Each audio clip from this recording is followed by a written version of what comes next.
Il est temps d'en terminer avec cette question. Qui est le traître qui se trouve sur l'île d'Egghead? Et on va voir pour moi qui sont les 3 possibilités possibles.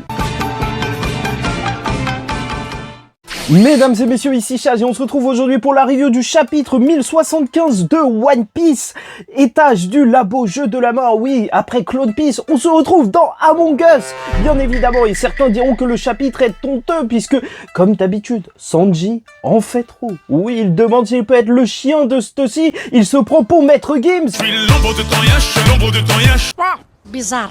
Mais bon, ça on s'en fout, on a l'habitude avec lui. Et c'est vrai que le chapitre a été mal reçu. Et moi, le seul truc qui me fait peur, parce que quand même ça fait avancer l'intrigue et ça amène une ambiance assez mystérieuse autour du traître, c'est surtout en fait ce qui me dérange, c'est le fait que ça y est, on part sur plein de points de vue différents avec la minimap. À chaque fois que Oda il nous lâche ça, je sais qu'on va partir sur plein de points de vue différents et que je vais m'y perdre. Voilà, tout simplement. Parce que bien entendu, ça ralentit un petit peu la narration et compagnie. Mais avant de nous concentrer sur le traître, il faut que je vous parle de la page cover de ce chapitre, étant donné qu'on a le docteur Vegapunk, petit costard bien propre, qui se trouve avec les 5 doyens qu'on voit donc sous forme de silhouette. Donc on sait jamais, hein, peut-être que c'est pas vraiment, peut-être que c'est les clones de Two Piece, tu vois, comme le faux équipage des Mugiwara. Non, sûrement que c'est eux, mais on voit juste leur silhouette et je vous rappelle que Vegapunk est là, jeune, et donc peut-être que ce qui est caché, c'est que eux n'ont pas vieilli depuis ce moment. Théorie justement comme quoi l'opération de jouvence, donc la capacité ultime du fruit de l'eau, de l'OP, Openomi, aurait été utilisée sur eux et qu'ils sont donc immortels depuis bien longtemps. Bah ce serait en réalité vrai, peut-être bien. Je ne sais pas. Après, qu'est-ce qu'il fait avec eux en même temps, vu qu'il travaille énormément avec le gouvernement?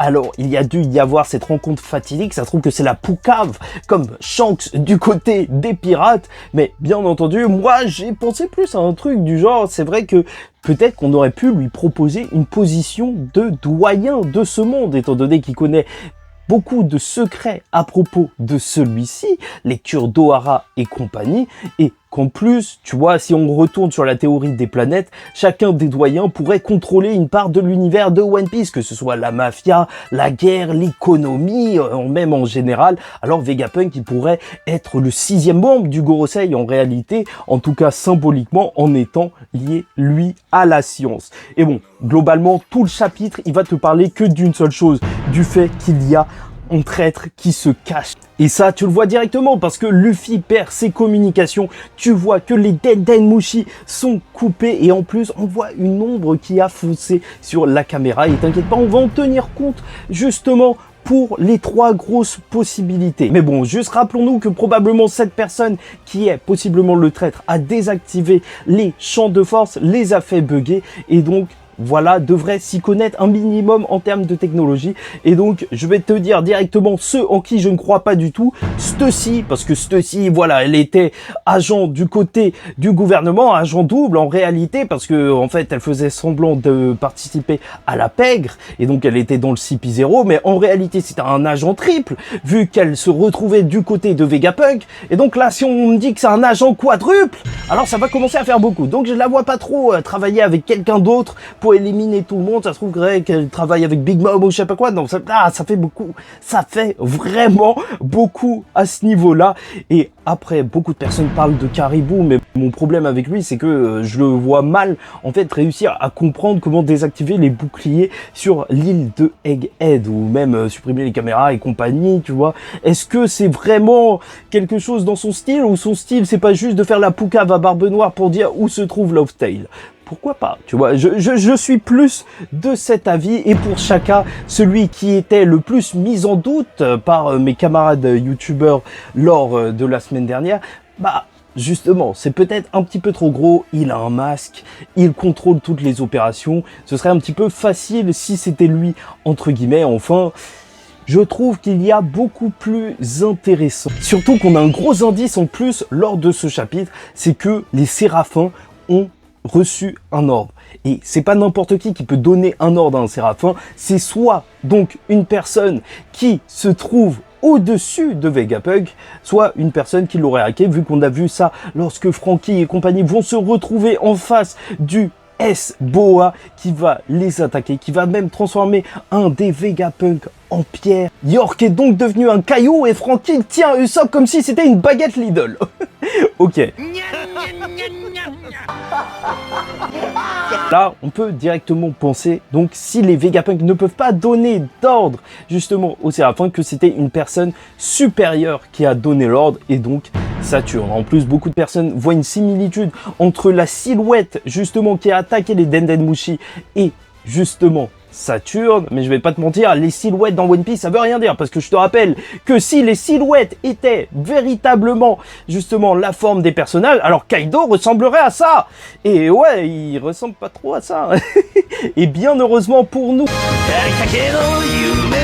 Et même si, dans un sens, ce serait assez logique que ce soit Saturne, vu qu'on l'a vu arriver vers l'île, bah justement, en fait, on l'a vu arriver vers l'île. Et je pense que Oda, il aurait gardé cet effet de surprise, il nous aurait ramené Saturne juste comme ça, il ne l'aurait pas présenté avant si c'était vraiment lui qui attaquait l'île d'Egghead. Après, c'est vrai qu'il peut se déplacer rapidement vu qu'il est avec Kizaru à côté de lui, mais j'y crois pas trop. En plus, il semblait pas être en chemin lorsqu'il y avait cette histoire de bouclier qui buguait bizarrement. Donc, la deuxième possibilité pour moi est celle qui est véridique. Je n'arrêterai pas, même si les miniatures ne marchent pas, les vidéos ne marchent pas quand il y a une miniature sur lui, c'est Edison. Parce que je sais que lors de ce chapitre, il a l'air sympathique, Edison. Il est en train de traîner avec Nami, ça parle argent et compagnie parce qu'il y a plein de diamants et il peut créer des diamants et c'est vrai que en vrai dans le monde de One Piece c'est assez mystérieux en fait comment ça marche l'économie vu que si tu peux produire de l'or, de l'argent, du diamant, bon après ça c'est autre chose mais en réalité, je vous rappelle que en plus de ce que je vous avais raconté la semaine dernière, donc la guerre du courant dont peut-être Oda s'est inspiré, donc cette guerre qu'il y a eu entre Thomas Edison et donc Nikola Tesla, et Nikola Tesla représenterait donc Vegapunk, qui voudrait un courant plus ou moins peu cher pour toute l'humanité, voire gratuit, illimité, alors il y a d'autres arguments que je peux rajouter cette semaine.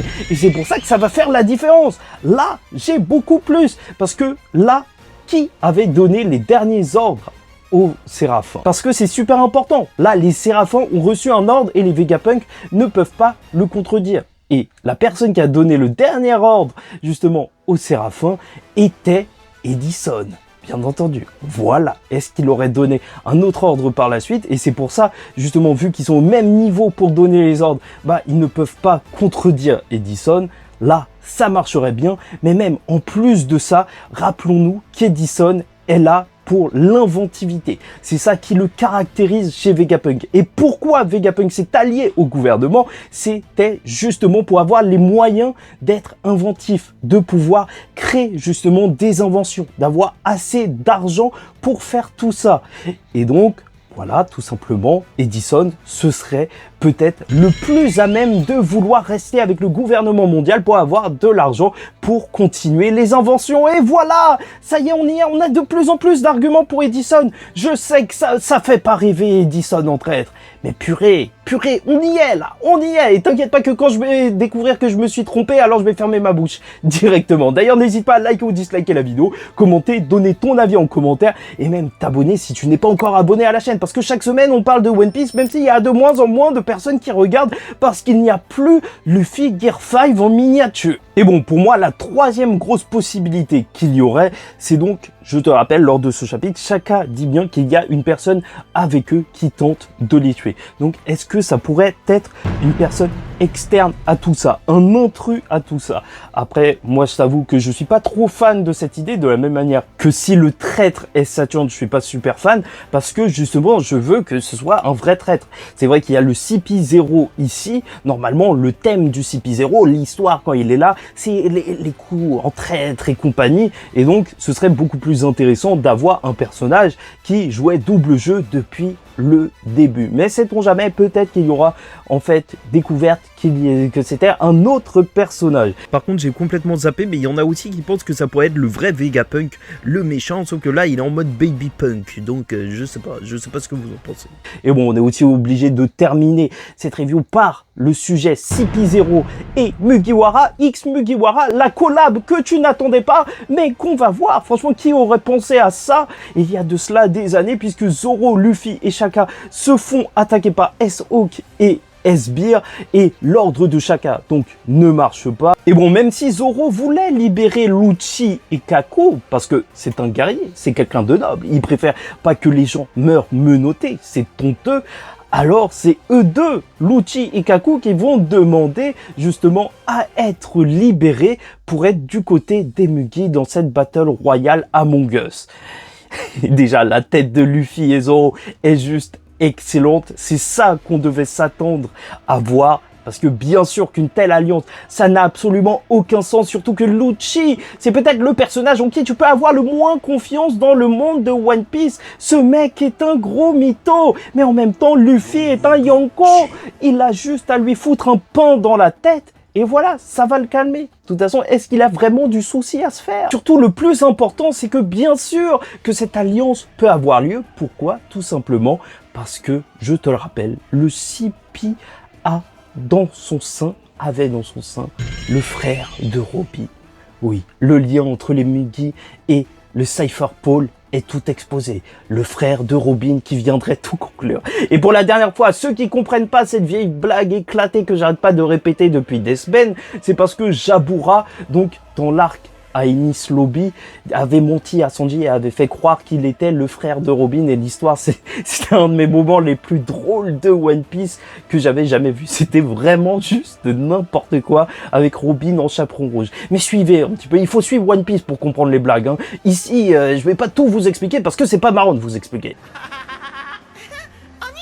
Enfin bref, et terminons sur sa petite prédiction de ma part. Shaka est un personnage ultra intriguant, ultra cool, ultra badass. On va pas se mentir, son design à la Daft Punk a fait mouche dans la communauté. Et alors que cet arc a été et a pour sujet justement la mort de Vegapunk en tant que cible, j'imagine bien, et ça, retenez-le bien, c'est qu'au bout d'un moment, on va voir Vegapunk mourir, tout le monde va devenir fou, il va y avoir un cliffhanger de malade, et je suis sûr que Vegapunk a peut-être déjà transféré sa conscience réelle en Shaka, et que personne ne sait justement que le vrai Vegapunk est en Shaka, même pas Shaka lui-même.